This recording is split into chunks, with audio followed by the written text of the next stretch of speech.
আচ্ছা, আপনারা জানেন যে আব্বার ভাইকে কি বলে? কিংবা আম্মার বোনকে? জানেন না? ফুপু আম্মার বোনকে কি বলে? কিংবা খালা আম্মার বোনকে? এগুলো তো জানেনই না। কিন্তু জানা প্র্যাকটিস করুন, জানতে শুরু করে দিন। যদি না জানেন তাহলে সন্তানকে শেখাবেন কি? কি ভাবছেন মিথ্যা কথা বলছি? না। পশ্চিমবঙ্গের শিক্ষা ব্যবস্থায় অন্তত একটু একটু একটু করে এই তোষণের যে রাজনীতি আমাদের সমাজের বুকে রয়েছে, সেটা আমাদের একেবারেই প্রাইমারি স্তরের কচি কাঁচাদের মনে ঢুকিয়ে দেওয়ার সুবন্দোবস্ত করা হয়েছে। তাই আপনারা যারা প্রত্যেক দিন নির্বাচনের সময়, মানে প্রত্যেকবার নির্বাচনের সময় তৃণমূলকে জেতান, মিষ্টি মুখ করেন, সবুজ মিষ্টি খান, সবুজ আবির খেলেন, 21শে জুলাই ডিম ভাত খান, খুব একেবারেই গণতান্ত্রিক অধিকার আপনাদের প্রয়োগ করেন, এখানে কারুর কোনো আপত্তি নেই। কিন্তু শুধু ওগুলো তো করলে হবে না, নিজেদের সন্তানদেরও তো শিক্ষা দিতে হবে।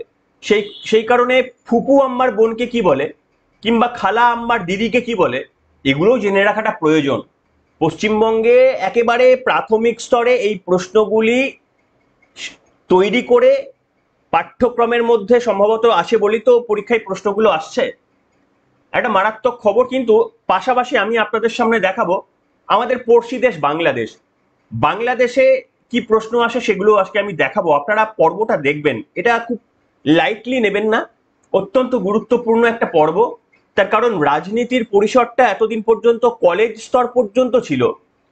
এখন আমাদের প্রশাসন বা তৃণমূল কংগ্রেস বা অন্যান্য রাজনৈতিক নেতৃত্বরা তারা মনে করেছেন যে না, কলেজ অনেক দূর হয়ে যাচ্ছে, একেবারে শুরু করতে হবে ওই 3-4 বছরের বাচ্চাদের কাছ থেকেই শুরুটা করতে হবে। আসুন ব্যাখ্যা করি। নমস্কার, welcome to simple as ABC. আপনাদের সকলকে স্বাগত জানিয়ে গুরুত্বপূর্ণ বলবো নাকি ভয়ঙ্কর বলবো নাকি আনন্দের বলবো, এটা আমি কিছু বললাম না। কি পর্ব আপনারা লিখে জানাবেন শোনার পর। বিরোধী দলনেতা শুভেন্দু অধিকারী একটা পোস্ট করেছিলেন তার সোশ্যাল মিডিয়া হ্যান্ডেলে, আমি পেয়েছি এক্স হ্যান্ডেল থেকে। তিনি দেখতে পাচ্ছেন লেখা রয়েছে যে পশ্চিমবঙ্গে শিক্ষা ব্যবস্থার অন্তর্জলি যাত্রা। এরপরে কিছু প্রশ্ন দেওয়া রয়েছে, কিন্তু আমি তার আগে তিনি কি লিখেছেন সেটা একবার আপনাদের পড়ে শোনাই। পশ্চিমবঙ্গে শিক্ষা দপ্তরের দৌলতে বাংলা ভাষার দফা রফা। এই প্রশ্ন উত্তরগুলি কাঁথির কিশোরনগর প্রাথমিক বিদ্যালয়ের 3য় শ্রেণীর ছাত্রছাত্রীদের জন্য তৈরি করা হয়েছে। প্রশ্ন উত্তর পত্রটিকে 1 থেকে 5 ক্রমিক সংখ্যা অবধি করা প্রশ্ন উত্তরগুলো ভালো করে লক্ষ্য করুন। এরাজ্যে শিক্ষা ব্যবস্থার অবনতি কোন জায়গায় গিয়ে ঠেকেছে তা সহজেই বোধগম্য। তোষণের রাজনীতি প্রতিষ্ঠা করতে ছোট ছোট বাচ্চাদের মগজ ধোলাইয়েরও ব্যবস্থা করা হয়েছে এই তোষণবাদ সরকারের শিক্ষা দপ্তর। এই ধরনের শিক্ষার পাঠ দিতে রাজ্যের প্রাথমিক শিক্ষা দপ্তর শুধুমাত্র রাজ্যে তোষণের রাজনীতির বীজ বপন করছে তাই না, বাংলা ভাষারও দফারফা করে ছাড়ছে। এই তোষণবাদ সরকারের উদ্দেশ্যই হলো ভোট ব্যাংক রাজনীতির প্রভাব যেন সমাজের সর্বস্তরের মধ্যে ছড়িয়ে দেওয়া যায়, এমনকি ছোট শিশুদেরও চেতনার মধ্যেও। এটা বিরোধী দলনেতার বক্তব্য।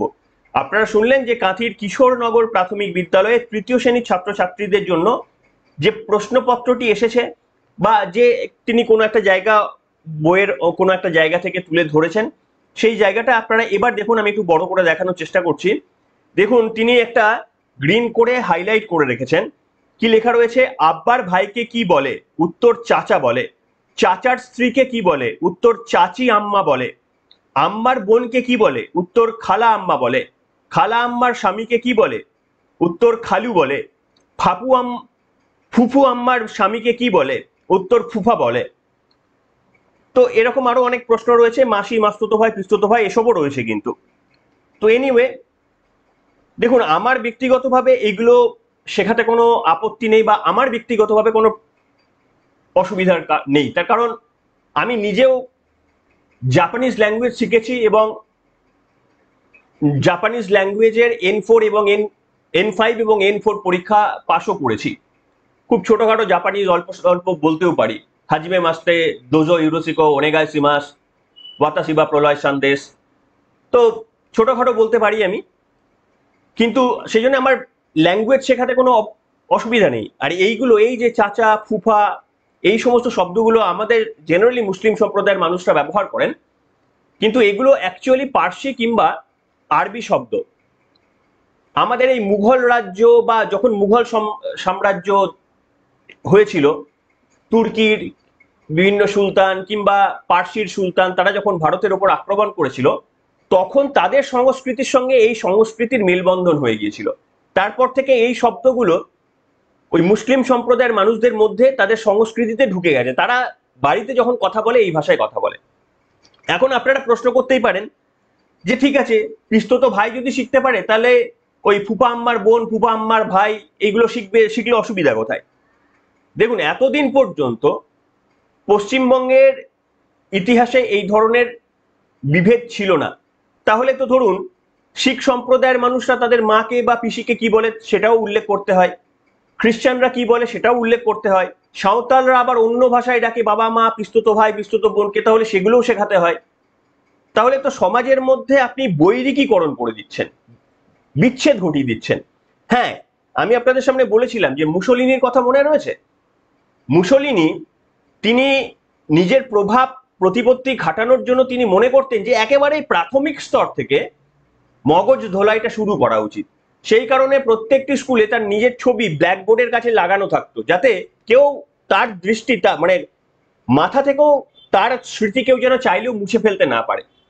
পাঠ্যপুস্তকে তার ছবি থেকে শুরু করে সবকিছু, একেবারে গোটা শিক্ষাকে তিনি মুসোলিনি দখল করে নিয়েছিলেন। কিন্তু প্রশ্ন হচ্ছে, পশ্চিমবঙ্গের এই তোষণের রাজনীতিকরণ, এটা কি আপনারা যদি ভাবেন যে এটা তো খুব স্বাভাবিক ব্যাপার, আমি বলবো যে এটা স্বাভাবিক নয়। কেন জানেন? আমি খোঁজার কি চেষ্টা করছিলাম জানেন? যে বাংলাদেশ তো ধরুন মুসলিম সম্প্রদায় সেখানে বেশি থাকে, হিন্দু সম্প্রদায় কত আর থাকে, 6-7%, ম্যাক্সিমাম মুসলিম সম্প্রদায়ের মানুষরা থাকেন। আমি দেখছিলাম যে ওখানকার যে বইগুলো রয়েছে না, এটা তো ক্লাস 3-র বই, আমি বাংলাদেশের একেবারে জাতীয় শিক্ষাক্রম পাঠ্যপুস্তক বোর্ড NCTB সেই সাইটে গিয়ে খোঁজার চেষ্টা করছিলাম ক্লাস 3-র বাচ্চারা কি পড়াশোনা করে। তারা কি মাকে আম্মা বলে, বাবাকে কি আব্বা বলে বা আব্বু বলে, বইয়ে কি সেটাই লেখা আছে? আমি সেটা খোঁজার চেষ্টা করছিলাম এবং খুঁজতে খুঁজতে আমি যেটা পেলাম সেটা এখন এবার আপনাদের সামনে আমি দেখাবো। দেখুন আপনারা, এটা হচ্ছে ক্লাস 3-র বই, আমরা বাংলা আমার বাংলা বই 3য় শ্রেণী, দেখতে পাচ্ছেন আপনারা, এটা কিন্তু সরকারি বই, সরকারি স্কুলে পড়ানো হয়। এবং এখানে আমি খুঁজতে খুঁজতে একেবারে প্রথম পাতাতে, 3 নম্বর পাতাতে, মানে প্রথম 2-একটা অন্য কিছু লেখা ছিল ইনফরমেশন বই সম্পর্কিত, তারপরে এই প্রথম পেজ যেখান থেকে পড়াশোনা শুরু হচ্ছে সেখানে কি লেখা রয়েছে দেখুন পড়াতে। আমি রাজু, আমার এক ভাই এক বোন রয়েছে, ভাই এবং বোন। আমি 3য় শ্রেণীতে পড়ি, আমার বোন তুলি 5ম শ্রেণীতে পড়ে, আমরা একসাথে স্কুলে যাই। আমার বাবা একজন কৃষক, তিনি কৃষিকাজ করেন, মাঠে নানা রকম ফসল ফলান। ঠিক আছে, এরকম আছে, আমার হাঁস মুরগি হ্যানত্যান রয়েছে। এরপরে আমি যদি আপনাদের দেখাই, মিতুর বাবার একটি বইয়ের দোকান রয়েছে, দোকানের নাম পুবালি লাইব্রেরি, সেখানে মজার মজার বই পাওয়া যায়। মিতুর মা হাসপাতালে কাজ করেন, তিনি একজন নার্স, গ্রামের মানুষের অসুখ হলে তিনি সাহায্য করেন। অর্থাৎ বাবা মা ভাই বোন নর্মাল যেরকম সেরকম লেখা রয়েছে। তারাও কিন্তু তাদের জাতীয় স্তরের বইয়ে আব্বা আব্বু আম্মা এগুলো লেখে না। কেন বলুন তো? তার কারণ হচ্ছে একটাই, যেগুলো তো চলতি ল্যাঙ্গুয়েজ। এবং বাংলাদেশের আজকে যে বাংলাদেশ নিয়ে আপনারা দেখছেন যে পশ্চিমবঙ্গে এত আলোড়ন সৃষ্টি হয়েছে, মুখ্যমন্ত্রী মমতা বন্দ্যোপাধ্যায় প্রতিবাদ জানিয়েছেন যে বাংলা বললেই বাংলাদেশি বলে যে অত্যাচার হচ্ছে বিজেপি শাসিত দেশে, তার বিরুদ্ধে তিনি গর্জে উঠেছেন।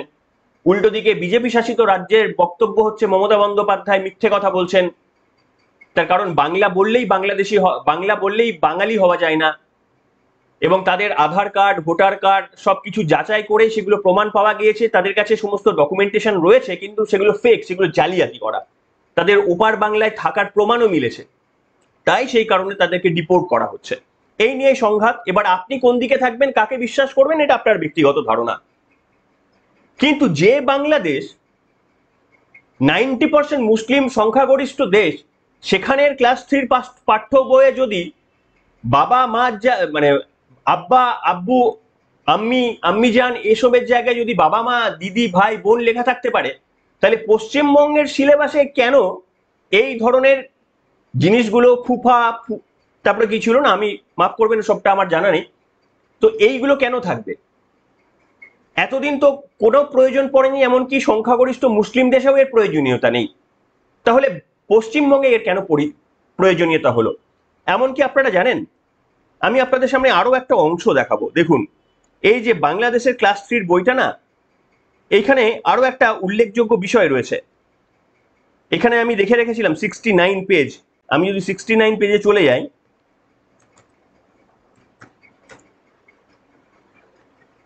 দেখুন 69 পেজে বাংলাদেশের এখানে লেখা রয়েছে রাষ্ট্রভাষা বাংলা চাই। এখানে কি লেখা রয়েছে একটু আমি পড়ে শোনাই আপনাদের। তখন ছিল পাকিস্তান আমল, আমাদেরকে শাসন করত পাকিস্তানিরা। ওরা বলল দেশের রাষ্ট্রভাষা হবে উর্দু। তখন পাকিস্তানের বেশিরভাগ মানুষ কথা বলতো বাংলা ভাষাতে, অথচ তারা উর্দুকে রাষ্ট্রভাষা করতে চাইলো। বাঙালিটা মেনে নিতে পারেনি। তারা বলল বাংলাকেও রাষ্ট্রভাষা করতে হবে। পাকিস্তানিরা বাঙালির এই ন্যায্য দাবি মানল না। বাঙালিরা আন্দোলন শুরু করলো 1952 সালের 21শে ফেব্রুয়ারি। সেদিন ছাত্রছাত্রীরা ঢাকা বিশ্ববিদ্যালয়ে জড়ো হলো। আগের রাতে তারা পোস্টার লিখেছিল, পোস্টারে লিখেছিল রাষ্ট্রভাষা বাংলা চাই। পাকিস্তান সরকার ভয় পেয়ে গেল। তারা বলল বেশি লোক একত্র হওয়া যাবে না, কিন্তু শিক্ষার্থীরা কোনো বাধাই মানল না।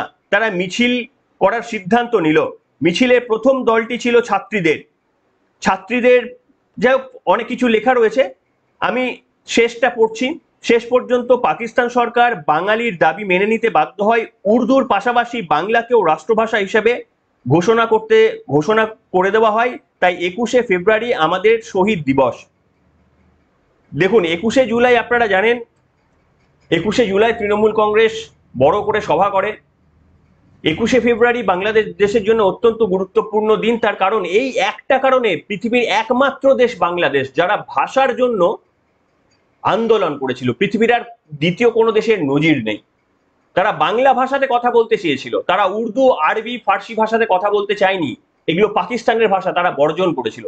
যদিও আজকে এই যে বাংলা ভাষা বলার যে নায়ক, তার নামটা বাদ দিয়েছে এই মৌলবাদ নেতা মোহাম্মদ ইউনূস, সেটা আলাদা কথা। শেখ মুজিবুর রহমানের নেতৃত্বে এই পুরো আন্দোলনটা হয়েছিল, তার নামটা খুব স্বাভাবিকভাবেই বাদ দিয়ে দেওয়া হয়েছে।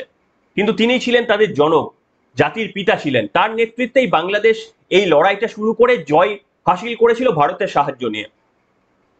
সেই বাংলাদেশ যখন উর্দু ফার্সি ভাষা না বলে বাংলা ভাষার জন্য লড়াই করেছিল, যেখানে 90% তখন হয়তো 75% মুসলমানরা ছিল, তারাও তো ওই একই দাবিতে লড়াই করেছিল যে বাংলা ভাষা আমরা বলবো। তার কারণ ওটাই তাদের মাতৃভাষা ছিল। আমরা সম্প্রদায় আলাদা হতে পারে, কিন্তু আমাদের সবার ভাষা এক ছিল। এই মোঘল পাঠান আসার পর থেকেই এই আরবি ফার্সি এই শব্দগুলো আস্তে আস্তে কথার মধ্যে ঢুকে যায় এবং সেগুলো প্রচলিত হয়ে যায়। তাই আজও বাংলাদেশের পাঠ্যপুস্তকে আব্বু আম্মু লেখা থাকে না, সেগুলো বাবা মা পিসি এই সমস্ত কথাগুলোই লেখা থাকে সরকারি বইতে। কিন্তু আমাদের তো পশ্চিমবঙ্গ, ওই কি বলে না, মায়ের থেকে মাসির দরদ বেশি না পিসির দরদ বেশি, আপনারা কি বলবেন আমি জানি না। তো সেইখানেই বোধহয় এই তোষণের রাজনীতিটা এতদিন পর্যন্ত কলেজে কলেজে দেখেছেন যে কি করা হয়, কিন্তু কলেজটা বোধহয় ভাবছে যে অনেকটা দেরি হয়ে গেল, তাই একেবারে শুরুটা গ্রাসরুট থেকে করতে হবে, যাতে করে ওই যে কচি কাঁচাদের মাথায় যদি ঢুকিয়ে দেওয়া যায় না, দেখবেন যে ছোট বয়সে যেটা মাথায় ঢুকে যায় সেটা বেরোতে একটু সময় লাগে, অত সহজে বের করা যায় না। দেখবেন আপনি ছোটবেলা থেকে স্থির করে নেন যে আপনি আর্জেন্টিনার ফলোয়ার নাকি আপনি ব্রাজিলের ফলোয়ার, দেখবেন যে পরবর্তীকালে বড় হয়েও দেখবেন যে ওই সিদ্ধান্ত চেঞ্জ হয় না। আপনি ছোট থেকেই সিদ্ধান্ত নেন যে আপনি সচিন টেন্ডুলকারকে বেশি ভালোবাসেন নাকি সৌরভ গাঙ্গুলি নাকি অন্য কেউ, এবং দেখবেন সেই রুচিটা আপনার চলে আসে, মানে সেটা দীর্ঘদিন ধরে থেকে যায়, বড় হলে ওটা চেঞ্জ হয় না। অ্যাড হতে পারে কিন্তু ওটা চেঞ্জ হয় না। তাই বোধহয় অনেক গবেষণা করে হতে পারে, আমি বলতে পারবো না, শুভেন্দু অধিকারীরা বলতে পারবেন যে এটার কি কোনো প্রয়োজনীয়তা ছিল এই কচি কাঁচাদের একেবারে ঢোকানো। নিশ্চিতভাবে আমি আরবি ফার্সি ভাষা শেখাতে আপত্তি নেই, সেটা শিখতে পারে, কিন্তু সেটার একটা বয়স রয়েছে, অ্যাটলিস্ট ক্লাস 10 পর সেখানে ঐচ্ছিক সাবজেক্ট হতে পারে। কিংবা আরো একটা অল্টারনেট রয়েছে, আমি তো ক্লাস যখন বোধহয় 7 বা 8-এ পড়ি, তখন আমাদের একটা ঐচ্ছিক ভাষা শিখতে হতো, হিন্দি বা সংস্কৃতি আমাদের শিখতে হতো। আমার ছিল হিন্দি, আপনাদের কার কি ছিল লিখে জানাতে পারেন। তো সেই জায়গাতে নিশ্চিতভাবে হিন্দি বা সংস্কৃতির পরেও আরো অপশনাল সাবজেক্ট রাখা যেতে পারে, জাপানিজ রাখা যেতে পারে, ফ্রেঞ্চ রাখা যেতে পারে, আরবি রাখা যেতে পারে, উর্দু রাখা যেতে পারে, ফার্সি রাখা যেতে পারে, রাখা যেতেই পারে। যার যার ইচ্ছা হবে তারা শিখবেন। তার কারণ এগুলো তো এসেনশিয়াল না, এই ভাষায় পৃথিবীর সব জায়গায় কমিউনিকেট হয় না, এগুলো ঐচ্ছিক সাবজেক্টের মধ্যে রাখা উচিত। হ্যাঁ, এবার মাদ্রাসা শিক্ষায় এগুলো একেবারে ইম্পর্টেন্ট, মাদ্রাসায় কিন্তু এই ধরনের শিক্ষা দেওয়া হয়। তাহলে যারা মাদ্রাসায় এই ধরনের শিক্ষা পেতে চাইবেন তারা মাদ্রাসায় পড়বেন, স্কুলে পড়বেন না, আমাদের তো উপায় রয়েছে। কিন্তু স্কুলের মধ্যেও জেনারেলাইজ করে দেওয়া যে সকলকে এটা শিখতে হবে, এইটা আপনারা কেমন চোখে দেখছেন? এটা আপনাদের কাছে আমি প্রশ্ন হিসেবে রাখলাম, যে আপনারা কি চান যে আপনাদের সন্তানরা এই সমস্ত ভাষাগুলো শিখুক, আস্তে আস্তে রপ্ত করুক? আপনারা কি চান যে কোনোদিন আপনাকে আপনার সন্তান মা না বলে আম্মু বলে ডাকুক, কিংবা আপনাকে আব্বু বলে আব্বা বলে ডাকুক বা আব্বু বলে ডাকুক? সমস্ত ভাষাকে আমি রেসপেক্ট করে বলছি। তো সেই কারণে পাঠ্য পুস্তকে এর প্রয়োজনীয়তাটা কি রয়েছে, এটা আমার মতো ক্ষুদ্র বুদ্ধিসম্পন্ন মানুষের মাথায় ঢুকলো না। আপনাদের যদি কারুর ঢুকে থাকে লিখবেন, তবে প্রত্যেকটা ল্যাঙ্গুয়েজকে রেসপেক্ট করে। আমরা ল্যাঙ্গুয়েজের বিরোধিতা নয়, করি না, কিন্তু কোথায় কোন ল্যাঙ্গুয়েজ শেখাবো সেটাও তো ভেবে দেখতে হবে। ওই যে বললাম, তাহলে তো শিখ সম্প্রদায়ের বাবা মাকে কি বলে, খ্রিস্টান সম্প্রদায় কি বলে, আমাদের সাঁওতালি ভাই বোনরা কি বলে, রাজবংশীরা বাবা মাকে কি বলে, তাহলে সবগুলো শেখাতে হবে। তাহলে কি হবে, সব গোষ্ঠীর জন্য আলাদা আলাদা বই তৈরি করতে হবে। এটাকে সমাজকে একত্রিত থাকবে? তাহলে হিন্দুদের জন্য একরকম সেট বই থাকবে, একই স্কুলে মুসলিমদের জন্য আর এক রকম বই থাকবে, রাজবংশীদের জন্য আলাদা বই থাকবে, খ্রিস্টানদের জন্য আলাদা বই থাকবে, মতুয়াদের জন্য আলাদা বই থাকবে। এটা কি এই জায়গায় আমরা যাচ্ছি? এটাই কি আমাদের কাঙ্ক্ষিত জায়গা, যেটা আমরা যেতে চাইছিলাম? লিখে জানাবেন। আমার মনে হলো অত্যন্ত প্রাসঙ্গিক, আপনাদের জন্য আনাটা প্রয়োজন। আপনাদের প্রত্যেকের মন্তব্য অন্তত এখানে চাই, প্রত্যেকের। সেটা সমালোচনামূলক হতে পারে, গঠনমূলক হতে পারে, লিখে জানাবেন। এখনকার মতো এখানে।